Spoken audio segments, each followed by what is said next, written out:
Hello everyone, this is Sunil Juni physicist and welcome back at my YouTube channel TMBB Physics Classes। अपने ray optics के 6 lecture हो चुके हैं, जिसमें से अपन ने जो लेक्चर 2 पढ़ा था उसमें देखा था अपन ने गोली दर्पण से संबंधित परिभाषाएं, जिसमें अपन ने पढ़ा था उत्तल क्या होता है, अवतल क्या होता है, ठीक है। और जो लेक्चर 3 अपन ने पढ़ा था उसमें अपन ने देखा था गोलीय दर्पण से संबंधित महत्वपूर्ण परिभाषा, यानी गोलीय दर्पण के लिए ध्रुव क्या होता है, फोकस दूरी क्या होती है, फोकस बिंदु क्या होता है, वक्रता त्रिज्या क्या होती है, वक्रता केंद्र क्या होता है, ठीक है। तो आज का जो लेक्चर है वो लेक्चर 3 और लेक्चर 2 से संबंधित है। तो जिसने लेक्चर 2 और 3 नहीं देखा है तो प्लीज वो पहले लेक्चर 2 एंड 3 देखे, क्योंकि ये जो लेक्चर है इसको समझने के लिए उस लेक्चर की आपको आवश्यकता होगी, ठीक है। जिसके लिंक मैं डिस्क्रिप्शन में दे रहा हूं, वहां से आप डायरेक्ट उसको ओपन कर सकते हैं, ठीक है। तो देखिए आज के जो लेक्चर में अपन पढ़ेंगे गोलीय दर्पण से प्रतिबिंब का निर्माण कैसे होता है, ठीक है। गोलीय दर्पण होते हैं 2 प्रकार के, एक आपने नाम पढ़ रखा उत्तल और दूसरा होता है अवतल, ठीक है। तो दोनों दर्पणों से अपन प्रतिबिंब बनाना सीखेंगे, और प्रतिबिंब बनाएंगे उसके लिए आपको प्रतिबिंब बनाने के कुछ नियम पढ़ने होंगे। तो स्टार्टिंग में अपन पढ़ेंगे नियम और लास्ट में बनाएंगे इसके बिंब की विभिन्न स्थितियों के लिए प्रतिबिंब, ठीक है।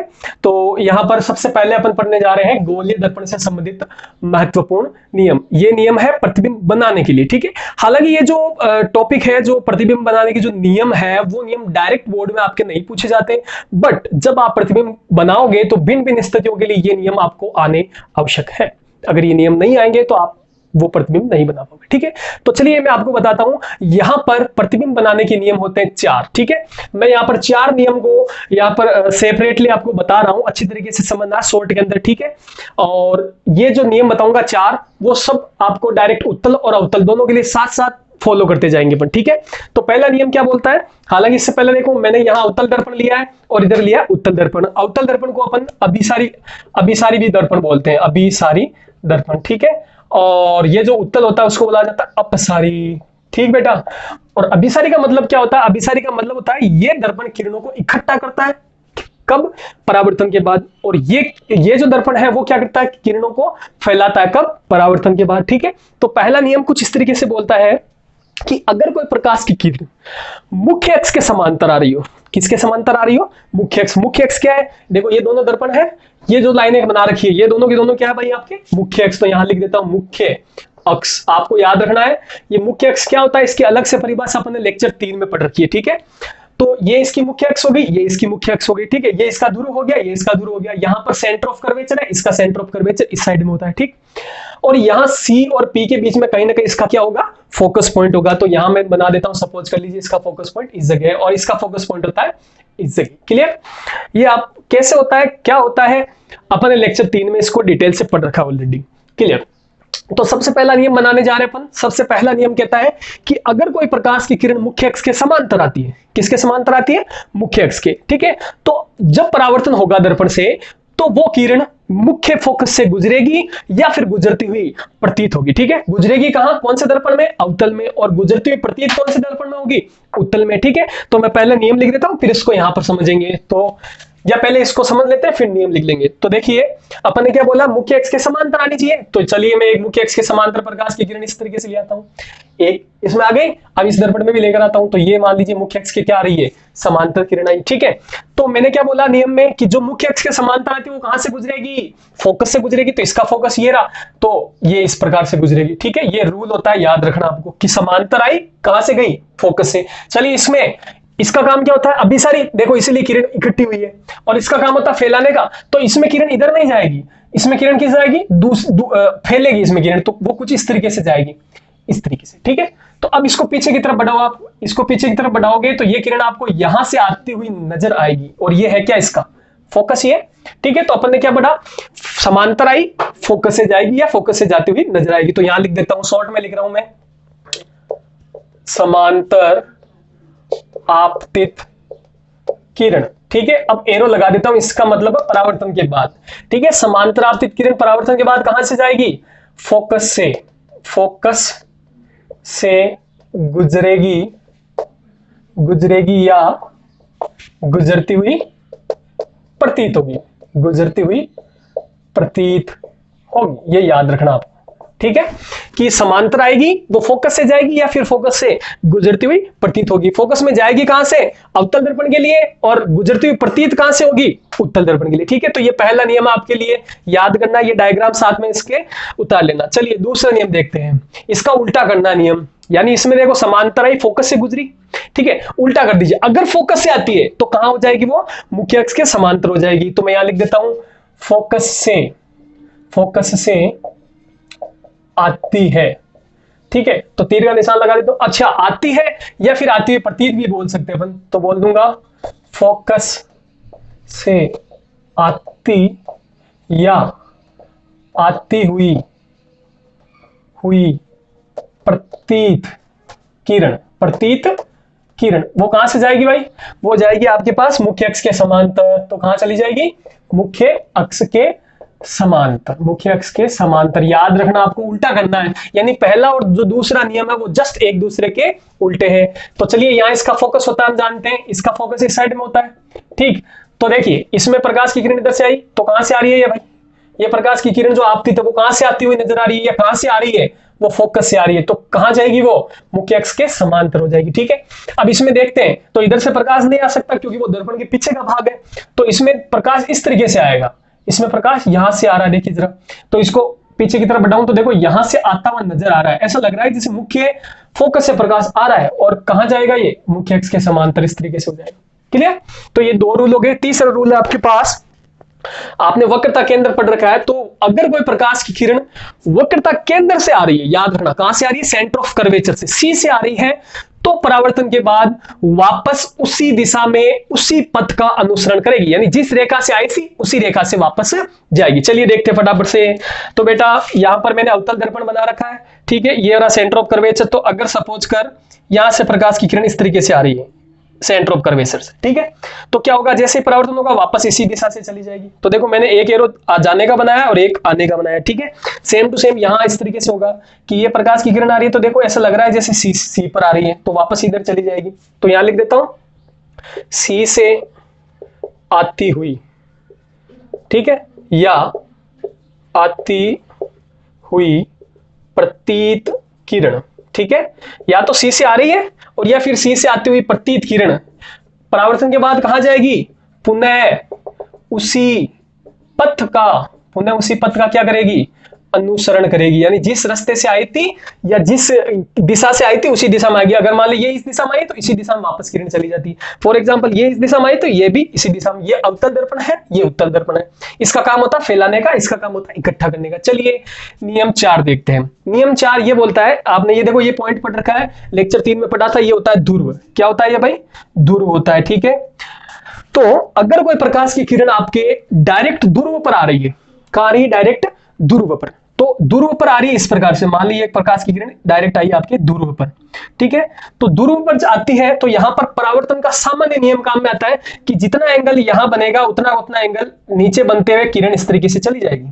यानी ये वाला एंगल अगर मैं बोलूं ये थीटा है तो इधर भी कितना बनेगा भाई, थीटा, अर्थात आपतन कोण और परावर्तन कोण कैसे रहेगा, सेम रहेगा। तो ये किरण कौन सी हो गई, आपतित, ठीक है, और ये कौन सी हो गई, परावर्तित।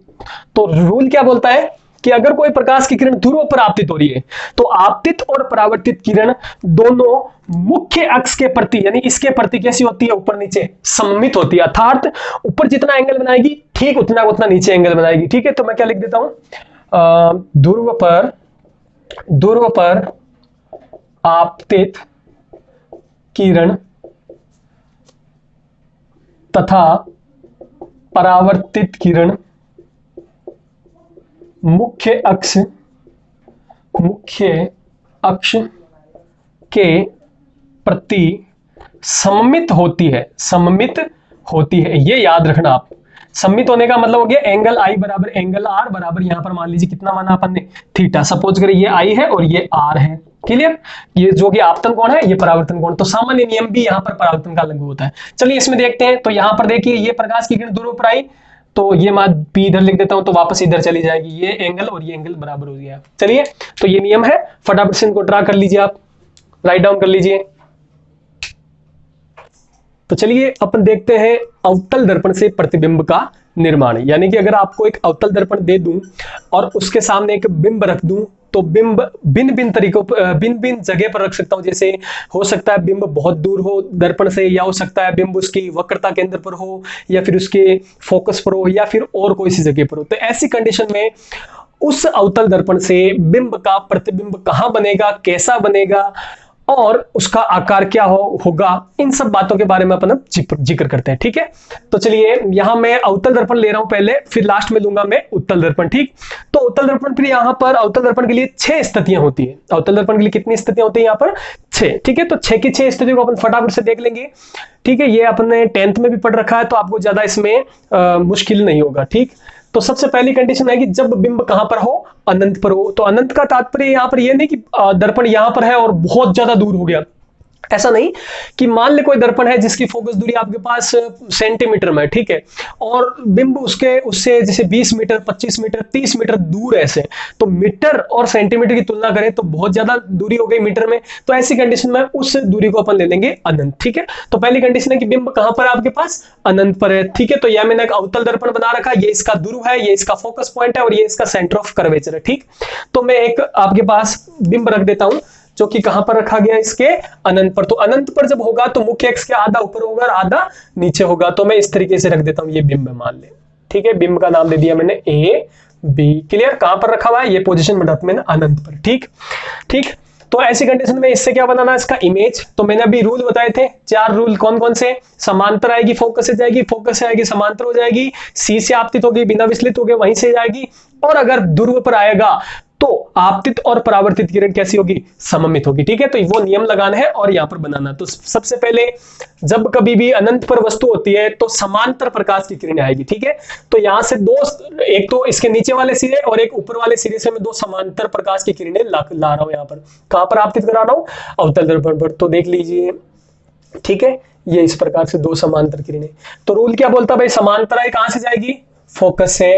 ठीक है, तो ये भी फोकस से गई, और ये वाली किरण भी कहां से जाएगी? फोकस से। तो यहां इसका क्या बन गया भाई? इमेज बन गया। ठीक है, ये आपके पास ऑब्जेक्ट है और यहां इसका क्या बन गया? इमेज। ठीक है, तो अब आपको यहां पर इमेज की 3 चीजों के बारे में जिक्र करना होगा। कौन कौन सी? नंबर 1 स्थिति, यानी इमेज कहां बना। नंबर 2 आकार, यानी इमेज का क्या साइज है। ठीक है, और नंबर 3 इमेज की प्रकृति, नेचर, यानी कि इमेज वास्तविक है या फिर आभासी है। ठीक है, और जब वास्तविक और आभासी की बात करेंगे तो उससे ऑटोमेटिकली जुड़ा रहता है कि जो वास्तविक होता है वो हमेशा उल्टा होता है, और जो आभासी होता है वो हमेशा कैसा बनता है? सीधा। अगर आपको ये पता नहीं हो कि वास्तविक और ये आभासी क्या होते हैं तो आप लेक्चर 3 देख सकते हो, उसमें अच्छी तरीके से मैंने एक्सप्लेन कर रखा है। ठीक, तो चलिए 3 स्थितियां यहां पर देखेंगे। मैं स्थितियों के नाम लिख देता हूं। पहली, 1 नंबर में क्या देखेंगे भाई? स्थिति। किसकी स्थिति? प्रतिबिंब की। 2 नंबर में क्या देखेंगे भाई? आकार क्या है। ठीक है, और 3 नंबर में क्या देखेंगे अपन? प्रकृति। प्रकृति का मतलब आभासी है कि वास्तविक है। ठीक है, तो सबसे पहले बात करें कि प्रतिबिंब की स्थिति कहां पर बनी है। तो देखो, बिंब तो है अनंत पर, और प्रतिबिंब कहां पर बना है बेटा? ये क्या है? ये कौन सा पॉइंट है? Focus point. तो प्रतिबिंब कहां पर बना है? एफ पर। तो लिख दूंगा एफ पर बना। ठीक है, तो स्थिति कहां पर बना है? एफ पर, यानी फोकस बिंदु पर। और आकार की बात करूं तो ये वस्तु बहुत बड़ी आकार की, इसका बहुत छोटा सा बिंदुवत प्रतिबिंब बना। तो बोल दूंगा बिंदुवत, बिंदुवत, या फिर बोल दूंगा बहुत छोटा, बहुत छोटा। ठीक है, बहुत छोटा प्रतिबिंब बना है, यहां पर ध्यान रखना। और बात करेंगे प्रकृति, तो वहां मैंने बताया था जब किरणें वास्तव में मिलती है तो वास्तविक, और अगर वास्तव में ना मिलकर आभासी रूप से मिलती हुई नजर आती है तो वो बनता है आभासी। तो यहां पर देखो, वास्तव में किरणें मिल रही है दोनों, ये किरण और ये किरण, तो यहां पर कैसा बना है भाई? वास्तविक प्रतिबिंब बना है। ठीक है, और वास्तविक हमेशा कैसा होता है? उल्टा होता है, याद रखना आपको। ठीक है, तो ये 3 पॉइंट याद रखने हैं। ये 3 पॉइंट सब में कॉपी करते चलेंगे। ठीक, तो अब नेक्स्ट कंडीशन है अनंत और सी के मध्य हो। तो ये रहा आपके पास अनंत, और ये रहा सी, दोनों के बीच में यहां कहीं बिंब है। ठीक है, ये बिंब ए और ये दे दिया मैंने नाम बी। क्लियर? तो अब इसका आपको इमेज बनाना है, तो पहला नियम तो लगाओ। पहला नियम कहते हैं समांतर आएगी, कहां से जाएगी भाई? फोकस से जाएगी, इस तरीके से। ठीक है, ये फोकस से गई। दूसरा नियम क्या लगाओ? फोकस से जो आएगी वो कहां से चली जाएगी? फोकस से जो आने वाले कहां से जाएगी बेटा? वो समांतर हो जाएगी, तो वो इस तरीके से समांतर हो जाएगी। ठीक है, ये फोकस से देखो किरण आई और यहां से समानांतर हो गई। तो देखो यहां ये किरणें मिल गई, ये 2 किरणें मिल गई, एक वाली ये, यानी 1 नंबर, और ये 2 नंबर, ये 2 नंबर किरण यहां मिल गई। तो इस जगह इसका क्या बन गया बेटा? इमेज बन गया। तो यहां इसका इमेज बन गया इस तरीके से। ठीक है, इसका नाम दे देता हूं, उल्टा लिख दूंगा बी डैश ए डैश। चलिए स्थिति बताइए कहां पर बना है, सी और एफ के मध्य। तो पहला पॉइंट लिख देता हूं, सी व एफ के मध्य बना। ठीक, नंबर 2 पॉइंट लिख देता हूं। नंबर 2 पॉइंट में आकार, तो देखो वस्तु इधर बड़ी है और ये छोटे आकार का, तो छोटा। कैसा बना है, छोटा। और नंबर 3 पॉइंट लिखते हैं, प्रकृति कैसी है, तो क्या वास्तव में किरणें मिली है, जी हाँ, इसलिए कैसा बना बेटा, वास्तविक बना है। और वास्तविक हमेशा कैसा बनता है, उल्टा बनता है। क्लियर। चल अब तीसरी कंडीशन है, जब बिंब कहां पर पड़ा हो, सी पर रखा गया हो। तो ये रहा सी आपके, इसके ऊपर जस्ट बिंब पड़ा है इस प्रकार से। ठीक है, नाम मत दो आप, यहां पर बिंब है, ओ से लिख देते हैं, ऑब्जेक्ट। ठीक है, तो इसका इमेज बनाना, तो लगाओ रूल। पहला रूल, समांतर गई कहां से जाएगी बेटा, फोकस से। थोड़ा सा सही तरीके से नहीं गई है, समांतर आई कहां से गई, फोकस से। क्लियर। और जब फोकस पर आएगी इस तरीके से, ठीक है, तो वो कहां से ली जाएगी, वो समांतर आएगी। तो वो इस तरीके से समांतर आई, तो देखो यहां जाकर इसका क्या बन गया बेटा, ये इमेज बन गया, ये आई बन गया इसका। क्लियर। मैंने क्या बोला, एक किरण समांतर आई, फोकस से गई, और जब आप फोकस से लेकर आओगे तो वो कैसी हो जाएगी, समानांतर। तो ये किरण 1 और ये किरण 2 दोनों यहां पर मिल गई, तो यहां इसका क्या बन गया, इमेज बन गया, ये आई बन गया। तो चलिए लिख लीजिए, कहां पर बना है, सी पर ही बना है। ठीक है, पहला नंबर। यानी जब सी पर होता है तो सी पर ही क्या बनता है, वापस इमेज। देखो यहां पर कंफ्यूज मत होना, यहां पर लिखा हुआ सी से परे, परे का मतलब सी के जस्ट पीछे की तरफ, यानी अनंत और सी के बीच में। चल, और 2 नंबर पॉइंट देख, जितनी आकार की वस्तु थी उतनी आकार का बना है, तो समान आकार का। तो बिंब के समान आकार का, बिंब के समान आकार का, यानी जितने आकार या जितने साइज का बिंब है उतनी ठीक साइज का क्या बना है, प्रतिबिंब बना है। और 3 नंबर पॉइंट क्या है बेटा, प्रकृति की बात करें तो प्रकृति में वास्तव में मिला तो कैसा बन गया, वास्तविक। और वास्तविक हमेशा कैसा बनता है बेटी, उल्टा बनता है। ठीक, अब आ जाओ चौथी कंडीशन।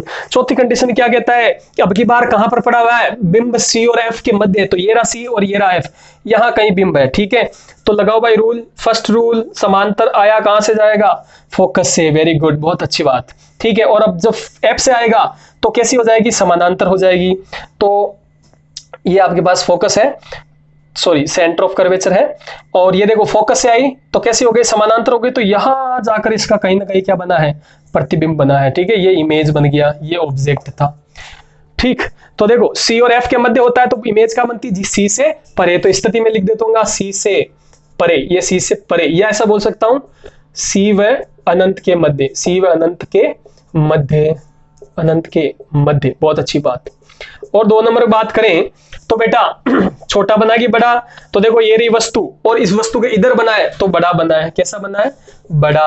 और 3 नंबर की बात करें तो 3 नंबर में क्या वास्तव में मिल रहा है, जी हाँ, तो बना वास्तविक। कैसा बना है, वास्तविक। और वास्तविक हमेशा कैसा बनता है बेटी, उल्टा बनता है। ठीक, आ जाओ एफ पर आ रहा है। ठीक है, तो यहां एफ पर रख देता हूं, ये वाला बिंब है। ठीक है, तो पहला रूल, समांतर लेकर गए तो फोकस से जाएगा, बहुत अच्छी बात। दूसरा रूल, जब आप ध्रुव प्राप्तित करते हो तो सम्मित होते हुए इस तरीके से जाएगी। तो देखिए यहां पर ये दोनों एंगल बराबर है। अब देखो ये समांतर आ रही है किरणें, यानी ये दोनों किरणें यहां नहीं मिलेगी, लेकिन इसको बहुत दूर बढ़ाएंगे तो इनकी तीव्रता कम होती जाएगी। जैसे जैसे ये पास में आती जाएगी तो यहां जाकर यहां पर दोनों किरणें कहीं ना कहीं मिल जाएगी। तो ये कहां पर मिली, इस जगह मिलती हुई प्रतीत होगी, सॉरी मिलेगी। हम ये मानेंगे कि ये दोनों किरणें जब बहुत लंबी दूरी तय करेगी तो आगे जाकर मिलेगी। तो कहां पर मिलेगी बेटा, अनंत पर। तो जब एफ पर होगा, तो जब वस्तु एफ पर होती है तो प्रतिबिंब कहां बनता है, अनंत पर बनता है। यहां लिख देता हूं हिंदी में, अनंत, अनंत, अनंत पर बनता है। ठीक है भाई। और दूसरी बात देखो, वस्तु इतनी सी है और बड़ा, बहुत बड़ा बना है, तो बहुत बड़ा, बहुत बड़ा, यानी कि इसको बोल सकते हैं आवर्धित। क्या बोल सकते हैं इसको, आवर्धित भी बोल सकते हैं। ठीक, और 3 नंबर की बात करें, वास्तविक बना है। कैसा बना है, वास्तविक। ध्यान रखना ये किरणें वास्तव में जाकर मिलेगी, आगे ऐसा मत सोचना आभासी बना है, वास्तव में जाकर मिलेगी कहीं ना कहीं, इसीलिए वास्तविक बना है। और कैसा बना है, उल्टा बना है। चलिए लास्ट कंडीशन देखते हैं, बहुत इंपॉर्टेंट है ये 3 में। देखो सब यहाँ पर जो 5 कंडीशन पड़ी है, पांचों के अंदर अभी तक वास्तविक उल्टा, वास्तविक उल्टा, वास्तविक उल्टा आ रहा है, ध्यान रखना। अब ये जो कंडीशन है इसमें आएगा आपके पास आभासी और सीधा। चलिए कैसे आता है देखते हैं। एफ और पी के मध्य, तो ये रहा एफ और ये रहा पी, यहां रख दीजिए बिंब को। ठीक है, पहला रूल, समांतर आई, समांतर आई कहां से जाएगी बेटा, फोकस से जाएगी, इस तरीके से, कोई दिक्कत नहीं है। ठीक है, दूसरा रूल, जब आपके पास पी पर आपतित होगी तो आपतित और परावर्तित किरण दोनों कैसी हो जाएगी, सम्मित हो जाएगी, तो ये वाला एंगल बराबर। तो देखो ये किरणें फैल रही है इस साइड में, तो कहीं पर भी जाकर नहीं मिलने वाली है। तो इनको पीछे की तरफ अगर बढ़ाएं, ऐसे कल्पना करें कि इनको पीछे की तरफ बढ़ा रहे हैं, तो ये किरणें यहाँ कहीं जाकर मिलती हुई नजर आ रही है। आपको ऐसा लगेगा कि ये दोनों किरणें यहाँ कहीं जाकर मिल रही है इस तरीके से। ये बना देता हूँ, और जहां मिल रही होती है वहां इसका क्या बन जाता है, इमेज बन जाता है। वहां इसका क्या बन जाएगा, इमेज। तो देखो रियल में ये किरणें नहीं मिली है, जबरदस्ती अपने पीछे की तरफ बढ़ाकर मिलाया है। ठीक है, ये है क्या, दर्पण के पीछे का भाग है। तो कहां पर बना, स्थिति कहां हो गई, दर्पण के पीछे, दर्पण के पीछे बना। अच्छा, दर्पण के पीछे देखो कोई सी भी पोजीशन नहीं है कोई खास की भाई, तो इसलिए अपन सीधा इतना ऐसा लिखेंगे, दर्पण के पीछे। 2 नंबर पॉइंट की बात करें तो बेटा क्या बात करेंगे कि बड़ा बना है कि छोटा।